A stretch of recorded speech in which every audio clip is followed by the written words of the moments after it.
I don't think that people realize the power and the value of artists and storytellers and creative people in prison. Because I think about all the times I was able to get through one of those terrible struggles because somebody in there shared their talent. I remember sitting in the jail, and the jail is far worse than prison because there's nothing going on. There are no programs, there are no classes, there's just being warehouse, sitting there. And I remember it was around Christmas, and we were all just like depressed, and there was nothing good, and nobody knew what to do. And this guy just started telling these ridiculous stories about like three bone ham Willie, and I don't even know what, like, or no, excuse me, three finger ham bone Willie, because he had like lost his other fingers while he was cutting the ham for Christmas. It didn't even make any sense, but it was creative and it was funny, and I really needed that. And then I think about the people who would sing out in the yard, and you'd be sitting there, you'd be walking around the yard or working out, and you would just hear this like beautiful, powerful voice, and it moved me. It felt good. Or then it would be sitting in the hole, and there's no, there's nothing to do. There's no TV, there's no anything. And you hear this guy sing, and everybody gets quiet. Everybody stops yelling. And it's one of those kind of powerful things where they make the time meaningful. They give us something beautiful to look at. It's almost like a sunset, or like, I used to have this habit, or the intentional habit, of going out and just looking at the clouds, because I was always in this fight or flight mode, and I was always walking around all tense and with this armor, and I had to go somewhere where I could look at something bigger than me. So I would lay on the picnic table and I would look up and watch the clouds go by, and it reminded me just how small I was. I think about that now with people from all over saying hello, from Germany, from different parts of the country, and being able to be here and be able to be connected with people. It reminds me that whatever I'm doing, I am very small in comparison to these big things. And that doesn't mean that it's ineffectual or it's unimportant. It just keeps me humble. It keeps me reminded that it's going to be okay, because whatever I can do or can't do, I'm not going to control the whole. I'm not going to control the big. There's that, I think it's a Romanian, and I'm probably butchering that, saying that says, be humble for you're made of earth, and be noble for you're made of stars.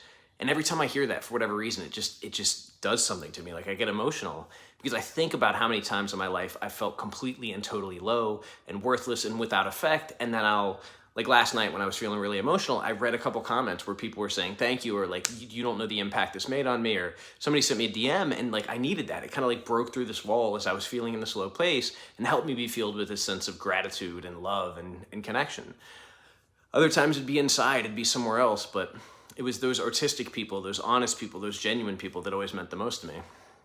So I always want to try to get on and take the opportunity to say hello and say thank you to everybody, because yeah, it's a crazy journey, and I never know what it's going to be, and I don't know what's next for any of the several things. I had a conversation this afternoon with somebody about, so one of the things I've struggled with is I started the nonprofit, and I want to have the biggest impact on returning citizens, but sometimes I've wondered, would I just be better served starting a business and hire people getting out of prison, or hire at-risk youth, or hire people to give them an alternative path, or the before or after incarceration, rather than doing reentry classes, or rather than doing advocacy, because that would be something real and tangible and immediate.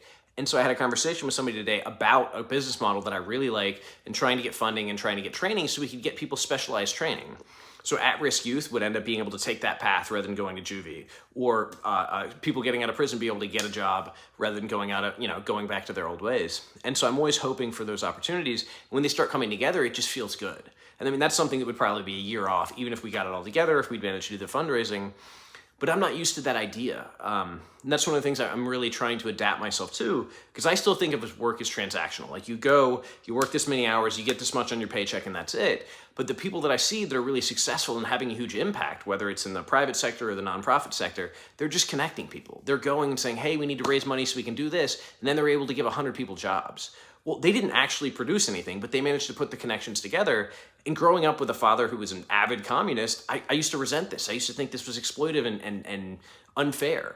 And I think it can be. I think when a CEO makes 10,000 times what an employee makes, that doesn't make any sense. But at the same time, we need people to go around and make those connections. And I'm realizing that I'm in a position to be able to connect people from different areas. So on the small scale, it's literally just the guys who come to me and say, hey, I need a place to live, I need work, I need this. I can send them to people that I've met in the community. I can send them to nonprofits and organizations and individuals that are dedicated to supporting a second chance. But on a bigger scale, I can say, hey, you over here, like, you want to invest in something and you have this business model idea, like, maybe I can bring you together. And then one of the things that I can ask as part of the deal is that you be willing to hire returning citizens, or you be willing to hire at-risk youth, or you be willing to set aside a portion of your budget or portion of the experience to do training or services for people in those positions. And I think one of the things I get that's criticism a fair often, that I think is really fair is, hey, we need to be focusing on kids and people before they go to prison rather than after. Because I think in the end, that would have a much larger and more cumulative impact.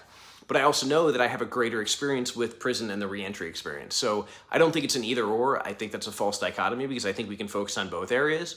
But I think anytime we can drive resources towards early education and social emotional learning and positive things in our schools and in communities, especially when people get kicked out of schools, that's incredibly important because providing those services and providing that help is very likely to reduce the future prison population.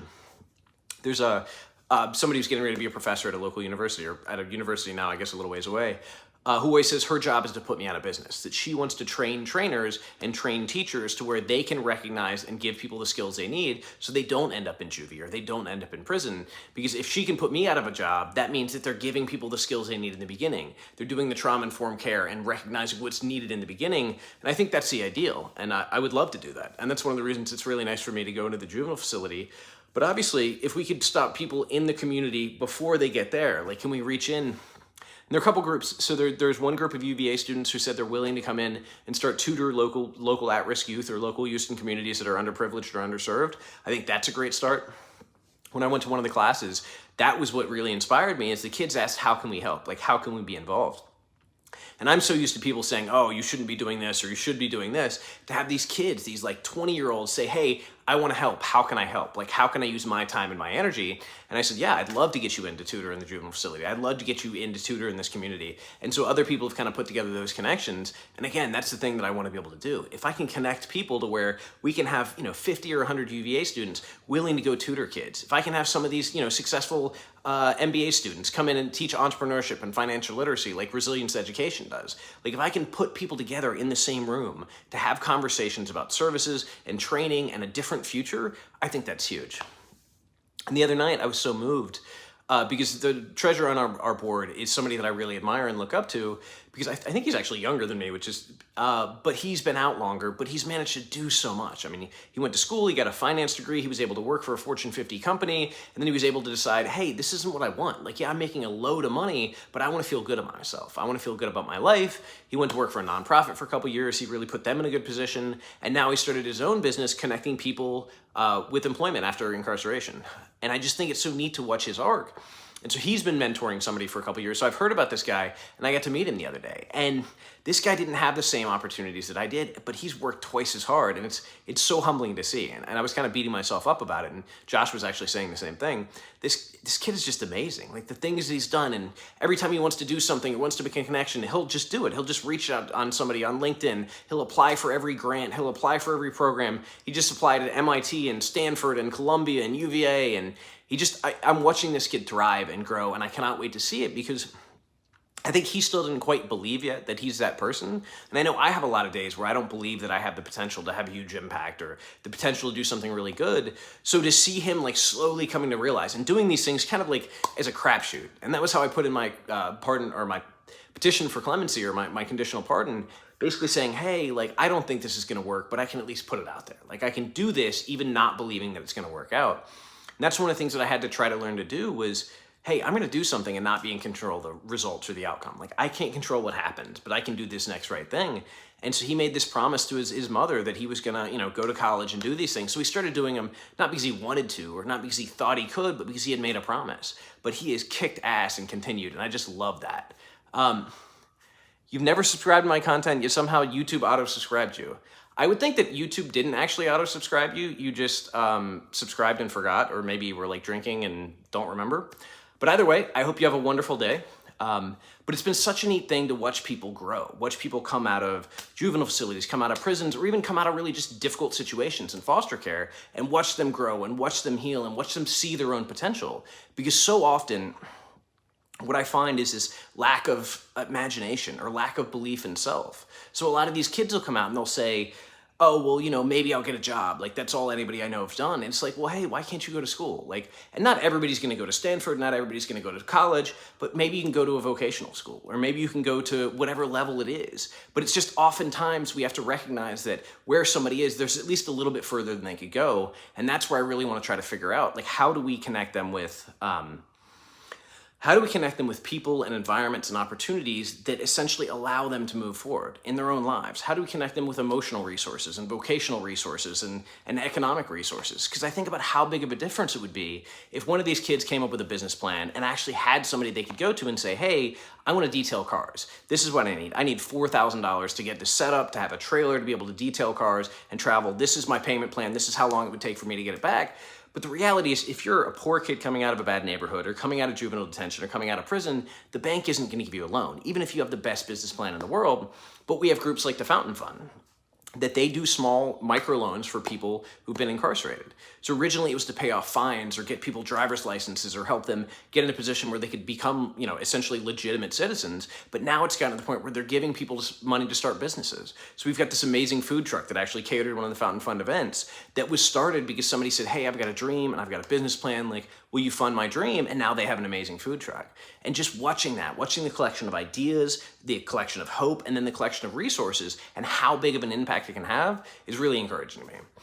So what the other thing I'm trying to figure out how to do is, as I start looking at these business ideas or these opportunities, how to connect people from different worlds. Like if we can connect people from the venture capital world who want to start a business with somebody who has a great business idea, and then in the interim say, hey, one of the things we want to have come out of this is, can you save a portion of this for people who have been previously incarcerated? Or are you willing to offer a certain amount of your profit or your gross for training for people who are coming out of prison or kids who are coming out of disadvantaged homes or communities? Like just have something in the works where everybody still gets to make money, everybody gets to win, and there's a positive side. Because if we're sitting here raising donations, like individual donations from people to start this business idea that we have, well, it's gonna be really hard to get all that money together. But when you've got some corporation who says, okay, well, we're willing to do this because it's good PR and it's just a rounding error. Oh yeah, we'll give you, $200,000, that's a rounding error to us. Well, all of a sudden there's a lot more resources to go around and there are a lot more opportunities. And so I'm trying to get comfortable in all these worlds.